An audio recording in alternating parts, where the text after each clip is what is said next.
Mengenal persembahyangan Tiongqiu. Pada tanggal 15 bulan 8 kalender Imlek atau Pegwe Capgo adalah saatnya umat Tridharma melaksanakan sembahyang Tiongqiu. Saat itu di negara yang berada di belahan bumi utara yang mengalami 4 musim sedang berada di tengah-tengah musim gugur. Mereka dapat menyaksikan bulan purnama yang paling bulat dengan sinarnya yang keperak-perakan. Karena pada tanggal 15 bulan 8, bulan purnama lebih sempurna dan paling dekat dengan bumi di antara bulan purnama sepanjang tahun. Dan semesta sedang memancarkan energi dan pengaruh yang besar bagi kehidupan manusia. Berkaitan dengan filosofi Yin dan Yang, persembahyangan Tiongqiu termasuk persembahyangan Yin. Sembahyang Tiongqiu berkaitan dengan 4 musim di Cina. 4 musim ini berkaitan dengan Yin dan Yang. Musim dingin adalah Taiyin, musim semi adalah Shaoyang, musim panas adalah Taiyang, dan musim gugur adalah Shaoyin. Tiongqiu berasal dari kata Tiong berarti tengah dan Qiu berarti musim gugur. Jadi Tiongqiu berarti pertengahan musim gugur. Pada bulan itu, para petani selesai menuai hasil ladangnya. Anak-anak bermain di pelataran rumah dan keluarga berkumpul. Pada sembahyang Tiongqiu, segenap umat Tridharma memanjatkan puji syukur kehadirat Tian Tuhan Yang Maha Esa, mengucapkan terima kasih kepada Dewa Bumi atau Hoktek Chengsin sebagai lambang berkah, kuasa, kebesaran, dan kebajikan Tian Tuhan Yang Maha Esa. Sebuah buku berjudul Disappearing Custom of China dan Tradition Custom and Ritual mengungkapkan sebagian besar sejarawan percaya bahwa tradisi ini muncul pertama kali pada era dinasti Song pada tahun 960 Masehi hingga 1279 Masehi. Pada masa pemerintahan Kaisar Tai, pada dinasti Song Utara ditetapkan tanggal 15 bulan ke-8 penanggalan Imlek sebagai hari pertengahan musim gugur. Sebagai sajian khusus adalah kue Tiongqiu Pia atau kue bulan. Kue ini bermula dari sesajian untuk persembahan dan penghormatan kepada leluhur di musim gugur. Kue ini berbentuk bulat dan gepeng seperti penampakan bulan, terbuat dari tepung terigu dengan variasi isi bermacam-macam, mulai dari sari durian, nanas, cempedak, kacang, coklat, hingga daging. Sajian khas lain dari kue bulan adalah berbentuk bulat dan tebal yang dibuat dari kacang hijau yang di tengahnya terdapat merah telur ayam. Lapisan luarnya kadangkala terlukis seekor kelinci di bawah pohon akasia. Sembahyang Tiongqiu memiliki sebutan yaitu Mid-Autumn Festival alias festival pertengahan musim gugur. Kadang kita mendengar sebutan lainnya yaitu Mooncake Festival. Meski beragam sebutannya, hari perayaan ini begitu ramai diperingati setiap tahunnya.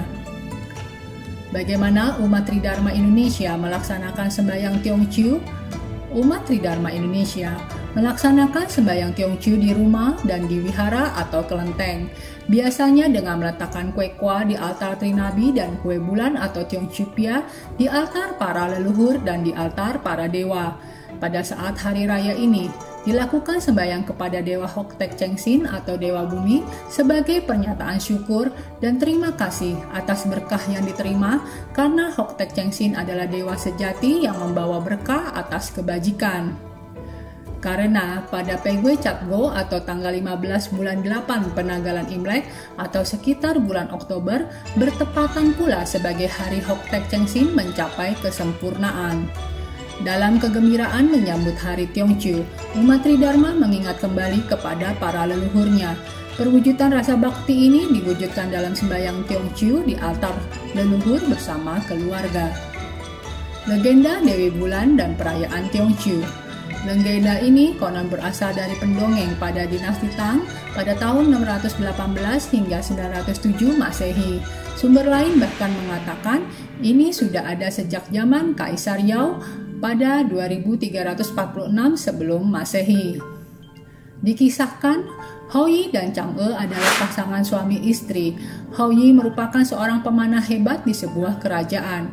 Pada suatu waktu, raja mengadakan sayembara untuk memanah matahari. Matahari ini berjumlah 10, sehingga membuat keadaan kerajaan menjadi kekeringan dan gersang. Dengan keahliannya, Hou Yi pun berhasil memanah 9 dari 10 matahari.